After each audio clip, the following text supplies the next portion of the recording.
رسالة للعاملة، أنت جيتي هنا السعودية علشان تاكلي عيش، جيتي هنا علشان يكون عندك راتب وتصرفي على أهلك برا، مو علشان تكوني علاقات في التيك توك وترقص። እድሜ ይስጠን እንጂ ገና ብዙ ጉድ እንሰማለን። የአገሬ ልጆች አላየንም አልሰማንም እንዳትሉ ሁላችሁንም ይመለከታል። ይሄን ቪዲዮ በደንብ ስሙት ማለት ነው። መልእክቱ የተላለፈው ከሳውዲ አረቢያ ከመክተብ ነው። በነገራችን ላይ አሰሪዎቻችሁ ይሄን ነገር ካሏችሁ በጭራሽ እሺ ብላችሁ እንዳትስማሙ አደራ ተጠንቀቁ። አሰላሙ አለይኩም ወራህመቱላሂ ወበረካቱ። ክርስቲያን ወገኖቼ ሰላም ብያለሁ። እንዴት ናችሁ? እኔ ያለው አልሐምዱሊላህ መይሙ ሸቃሊት ነኝ። ዛሬም በአዲስ ቪዲዮ መጥቻለሁ። አብራችሁኝ ቆዩ። ለቻናሉም አዲስ ከሆናችሁ ላይክ፣ ሰብስክራይብ በማድረግ ቤተሰብ ሁኑ። ውድ ቤተሰቦች፣ የአገሬ ልጆች ከሁለት ቀን በፊት ይሄ ሰውዬ አንድ ጠቃሚ ቪዲዮ ይዞ መጥቶ እኔም ቪዲዮ የብዙቶች ችግር ስለሆነ ብዬ ወደ እናንተ ሸራ አድርጌው ነበር። ያን ቪዲዮም እንግዲህ ሐዋላን በተመለከተ ነበረ። የኢትዮጵያ ልጆች ከሳውዲ አረቢያ ወደ ዱባይ ብር ለምን እንደሚልኩ ብሎ በዝርዝር አስቀምጧል። እንግዲህ በዚያ ቪዲዮም አመስግኘው ነበር። ለምን ብትሉ ብዙ አረቦች ሰራተኞቻቸው ብራቸውን በኋላ እንዲልኩ ፍቃደኛ ስላልሆኑ ማለት ነው። የብዙቶች ችግር እንደሆነም ደግሞ ኮመንት ላይ ለመረዳት ችያለሁ። በዚህ አጋጣሚ በጣም ብዙቶች ቪዲዮ ላኪልኝ ብላችሁ አላኩላችሁም። ለሁለት ወይ ለሶስት ሰው ነው የላኩት። ቁጥሬን ሰጥቼ ስልካችሁን አስቀምጡና ልላክላችሁ ስላችሁ አላስቀምጣችሁልኝም ማለት ነው። እና ዛሬ ደግሞ እንግዲህ ለየት ያለ ነገር ይዞ መጥቷል። እኔ በጣም ነው የገረመኝ። ማለቴ በመጀመሪያ እንደዛ ሲናገር ምናምን እንዴ አሁን ገና ነፍስ ያለው ሰው መክተብ ውስጥ ተቀመጠ ብዬ እያመሰገንኩት ነበር።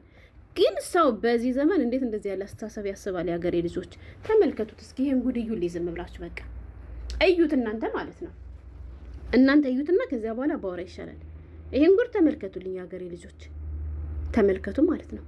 አንድ ሸቃላ ይሄን ሁሉ ነገር ስትሰራ ስታጠል ስታነሳውላ ስንት ውጣ ውረድ ያለብን ሰዎች ማለት ነው። የነሱ የሆነ ነገር ግዴታችን ነው ብለን እኔ ብዙ ጊዜ ታውቃላችሁ የሀገሬ ልጆች ስራችሁ እንዳይበላሽ ጥንቃቄ አድርጉ። ቶቼ ሰው ቤት ነው ያለ ነው እስኪ ያልፍ ያለፋል እያልኩ ወላሂ እኔ ብዙ ጊዜ ማለት ነው እንዲሁም ወደ አረቦች ነው እንትን የምለው ገባችሁ። እና ይባስ ብሎ ደግሞ በዚህ ልክ ምንም አውቁም ብሎ መብታችን ሊጫን ነው ወይም ደግሞ ሊነፍገን መምጣቱ ግን አይገርማችሁም የሀገሬ ልጆች? እንዴት ነው የሚያስቡን? ቆይ እኛ እንደ ሰው አንቆጠርም ማለት ነው? እኛ በእነሱ ቤት ሰው አይደለንም እንዴ?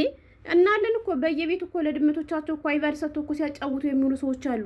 ስለዚህ ለእንስሳ የኔ ያክል መብት እየተሰጣችሁ ለኛ ለሸቃሎች ለምንድን ነው በዚህ ልክ ልንረገጥ? ለዚያውም ከመክተብ እንደዚህ ያለ መልእክት የሚተላለፉ አስባችሁታል? የሀገሬ ልጆች ስንት መዳሞች አሉ ይሄ ነገር እንዳይደረግባቸው የሚፈልጉ ማለት ነው። ይባስ ብሎ ደግሞ ከመክተብ እንደዚህ ያለ ነገር ሲመጣላቸው እንዴት እንደሚያደርጉ እናስባችሁታል? እንግዲህ እያለ ያለው ምንድነው አትሉኝም? ምክንያቱም ግልጽ የሆነ አረበኛ ነው የተናገረው። እንደሰማችሁት ለሰራተኞች መልእክት ብሎ ነው የጀመረው ማለት ነው። ለሰራተኞች መልእክት እናንተ የመጣችሁት ሩዝ ልትበሉ ነው ብሏል ማለት ነው። ሩዝ በልታችሁ ሰርታችሁ ለቤተሰቦቻችሁ ገንዘብ ለመላክ ቤተሰቦቻችሁን ለማገዝ ነው ብሏል። አዎ ይሄን ነገር አልክድም ማለት ነው። በነገራችን ላይ የሀገሬ ልጆች ምን አለ መሰላችሁ፣ ጠዋት እንቅልፋችን እየደፋን ከነ እንቅልፋችን ተነስተን አላርም ቀጥረን ተነስተን የምንሰራው ገባችሁ፣ እየደከምን እንኳን ደክሞኛል ብለን ስራቸውን የማናቋርጠው ግዴታችን የሆነ ነገር ነው ብለን ስላመንበት ነው አይደለ? መሆንም ስላለበት ለምን ግዴታዬ ስለሆነ ከፎከታችን የሚሽከረከሩ የሷን ልጆች አንዷ ስጠራኝ አንዷ ውሰጁ አንዷ አምጡ ስትለኝ እሺ ብዬ የምላላከው ለምንድን ነው? ግዴታዬ ነው ወድጄና ለምጄ ነው የገባሁበት ብዬ ስለማምን ነው። ገብቷቸዋል? ከመምጣቴ በፊትም ደግሞ ይሄ ነገር ስለተነገረኝ፣ ስለዚህ ግዴታ የሆነውን ነገር ለሷ እሺ እንደምለው ሁሉ መብት የሆነውን ነገር ደግሞ ለሷ አሳልፌ ነው መስጠት አልፈልግም ሆነ ለመናገር። እሱ ግን ያለው መብታችሁን ራሱ አሳልፋችሁ ስጡ እያለ ነው።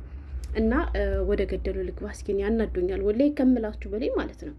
እና ሩዝ ልትበሉና የሰርታችሁ ቤተሰቦቻችሁ ልትረዱ ነው ብሏል። እሺ ብርቄ ሩዝ ጉዳይ ሆኖ እንግዲህ ይሁን እስኪ። አይ እንደው ድህነት እኮ ክፉ ነው የሀገሬ ልጆች። ኧረ ነው ይዘሮ መዳን ፈላባቸው። እርግጠኛ ነኝ ግን ይሄን ነገር ለማን እንደሚሉት ታውቃላችሁ?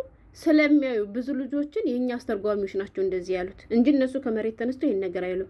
ለዚሁም በዚህ ዘመን ምክንያቱም እነሱ አሁን ያሉበትን ዓለም ስለሚያውቁ ማለት ነው። ገና የ2 ዓመት ልጅ ያለ ይበላ አትቀመጥም እኮ አሁን አይደለም እኛ የ20 30 40 ዓመት ልጆች ይቀርና ማለት ነው። እና ውድ ቤተሰቦቼ እናንተ ስራችሁን ስሩ እንትን አድርጉ።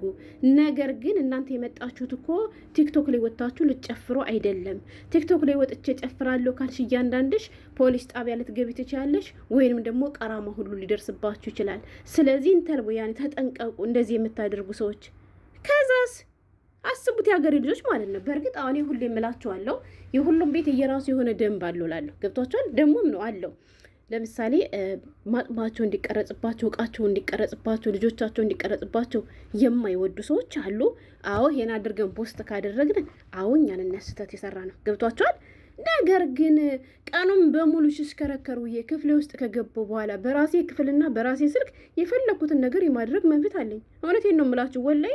እንደውም እኔ ብዙ ጊዜ እላችኋለሁ ቲክቶክ ላይ ወጣችሁ የምትጨፍሩ እህቶች፣ ዝም ብላችሁ ያለ አግባብ ጊዜያችሁን የምትገሉ እህቶች፣ አንድ በትክክለኛው መንገድ በኢሜል ከፍታችሁ ዩቲዩብ ምንድነው ቲክቶክ አካውንት አሳድጉ።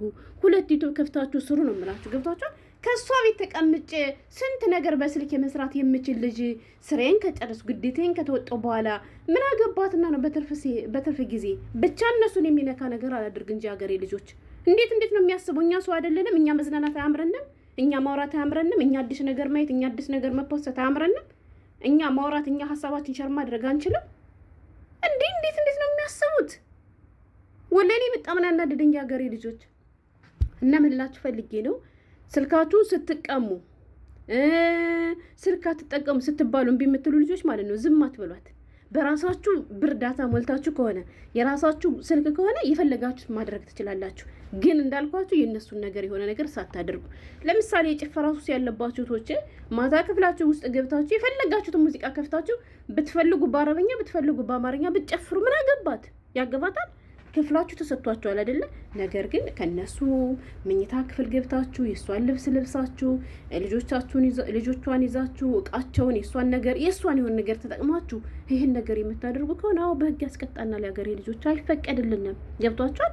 እኔ ብዙ ጊዜ ላለው ቲክቶክ አንታይም ብላችሁ እንደዚህ የምታደርጉቶች ተው፣ ስልክ ቁጥራችን ስላላቸው በቀላሉ ያገኙናል ምናምን እላለሁ።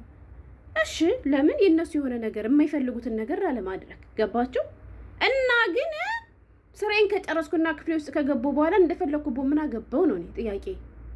አንቺ ልትጨፍሪ አይደለም የመጣሽው፣ ልትሰሪ ነው እንጂ የመጣሽ፣ ሩዝ ልትበይ ነው እንጂ የመጣሽ። እኔማ ክብሬ በቀደም ቪዲዮ ሰርቼ ነበር፣ ዛሬ ልጫወትብ ነበር። ደግሞ ግን ፈራው። ምን ታደርጉታላችሁ የሀገሬ ልጆች? ግን አትስሙት፣ ወላሂ ሞኝ አትሆኑ። እንዲሁም ቢዝነሳችሁን ስሩ፣ ተንቀሳቀሱ የሀገሬ ልጆች። ማለት አንገታችሁን ደፍታችሁ ውስጥ ለውስጥ ጠቃሚ ነገር የምትማሩ እናንተን አይደለም እያልኳችሁ ያለሁት። ነገር ግን በራሳችሁ ሙድ እንደዚህ ስትፈጉላችሁ ማታ ላይ ፈታ ለምትሉቶችም ማለት ነው እነሱን ፈርታችሁ እንደዚህም አለ እንዴ እስኪ ማለት ስለ ጨፈርሽ ብቻ በሀገርሽ ነገር ዘና ስላልሽ ብቻ ወጥተሽ ሀሳብሽን ስላራመድሽ ብቻ ቀን ሙሉ በስራ ተወጥረሽ ውለሽ ማታ ቲክቶክ ላይ ብላይ ገብተሽ ከእህቶችሽ ጋር ስለተዋየሽ ብቻ የትኛው ህግ ነው መጥቶ የሚጠይቅሽ? የሚጠይቅ አካል ካለ ይጠይቀን። ምን አገባኝ? የትኛው ወንጀል እንዴ? አሁንስ በዛ ሀገሬ ልጆች እናማ እያንዳንድሽ ሰምተሻለሽ። መጨፈር በሳውዲ አረቢያ ህግ እንግዲህ ያስቀጣል እየተባለ ነው። በነገራችን ላይ ቪዲዮ የተሰራው ለሳውዲ አረቢያ ሸቃሎች ብቻ ሳይሆን ለሁሉም አገር ሸቃላ ራስ ያላ ለሸቃላ ብሎ ነው የጀመረው ማለት ነው። መልእክቱ ለሰራተኛ ብሎ ነው የጀመረው። ገባችሁ እንጂ ለሳውዲ ሸቃላ፣ ለዱባይ፣ ለኳታር ለምናምን ያለው ነገር የለም ማለት ነው። እና የሀገሬ ልጆች እናንተ ግዴታ ነው ብላችሁ እየደከማችሁ እየራባችሁ እየተመነመናችሁ እንደምትሰሩት ሁሉ መብትሽ የሆነውን ነገር የመብላት መብት አለሽ። ሰዓትሽን ጠብቀሽ የመተኛት መብት አለሽ። ገባሽ? ደሞሽን በሰዓቱ የመቀበል የመጠየቅ መብት እንዳለን ደግሞ እኛ ማወቅ አለብን። አዎ ግዴታ የሆነውን ነገር ተረግጬ እየሰሩለት አይደለም። ስለዚህ መብቴንም ደግሞ አሳልፌ አልሰጣትም። ወላሂ ነው የምላችሁ። አሁን እኔ መዳብ መታ ስልክ መጠቀማችም ዩቱብ መስራታችም ቲክቶክ መስራታችም ብላት ላ ብዬ ነው ማስቆማት። ምን አገባት? ብቻ በስራ ሰዓት አይሆን ብቻ የእሷን እቃ የሚበድል ነገር አይሆን ብቻ አታድርግ ያለችኝን ነገር አላደርግባትም። ገባችሁ? ያንን ነገር ጥሼ ከተገኘው ለምሳሌ ቤቴ እንዳትቀርጭ ብላይ ከሆነ ቤቷን ቀርጬ ካገኘች በዚያ ብትናገረኝ አዎ ሶሪ እኔ ጥፋተኛ። ገብቷችኋል? ግን ክፍሌ ውስጥ ወጥ ገብቼ እንደፈለግኩ አንቀጥታ ላይ ከፍቼ ባድር ምን አገባት? ስጨፍር ባድር ምን አገባት? አይመለከታትም። እንዴት ነው የሚያስቡት? ጭራሽ ደግሞ ጭፈራም ሰው ሆኖ ደግሞ ተከለከለ እንዴ? እና ፈታ በሉ ይመቻችሁ የሀገሬ ልጆች። የጭፈራ ሱስ ያለባችሁ ክፍላችሁ ውስጥ ገብታችሁ እንደፈለጋችሁ ጨፍሩ፣ ይውጣላችሁ። የሆነ ጤን ፈርታችሁ ደግሞ እንደዚህም አለ እንዴ በህግ ያስቀጣ እንዴ ብላችሁ ዝም እንዳትሉ ማለት ነው። አይመለከታትም እውነት። እና በጣም ስላናደደኝ ይሄ ልንገራችሁ ብዬ ነው የመጣሁት። በቃ ሲያዩነት ዝም ያለ ምንም የማናውቀን አይደለም ይመስላችሁ። በዚህ ዘመን አንድ ሸቃላ ስልክ መጠቀም የለባትም፣ ቲክቶክ መጠቀም የለባትም፣ ዩቱብ መጠቀም የለባትም። የእሱ ድመት እንደፈለገች 10ን እንትን ባይባዶ ስታገላበጥ እየዋለች ከድመቶቹ ታች እኮ ነው የሚሆን አንዳንድ አረቦች ማለት ነው። ቀይጣ ላይ ሆንክ ሰው ያናጋሪ። እኔም አልናገር ነበር ደግሞ መቼም እንዲሁ ስራዬን ስለምፈልገው ዝም አልኩኝ። እና የኔ ወዶች ይመቻችሁ እሺ።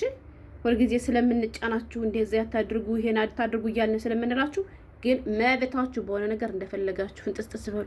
እስኪ አስቡት ይሄን ሁሉ ስጎትቱ ያማታ እንደው ዘና ብል ምን ችግር አለ? እኔ ማወራው ሁሉ ነው ያሳጣኝ ይሄ ሰውዬ። እና ስለተከታተላችሁ ያመሰግናለሁ። በጣም ይቅርታ ቪዲዮ ረዘመብኝ። ስሜታዊ ሆኜ ረዘም ብዬ ችችች ያልኩት ማለት ነው። እና ብቻ በትንሽም ቢሆን ተረድታችሁኛል ብዬ ተስፋ አድርጋለሁ። በሌላ ቪዲዮ እስከምንገናኝ ሰላም ሁኑልኝ።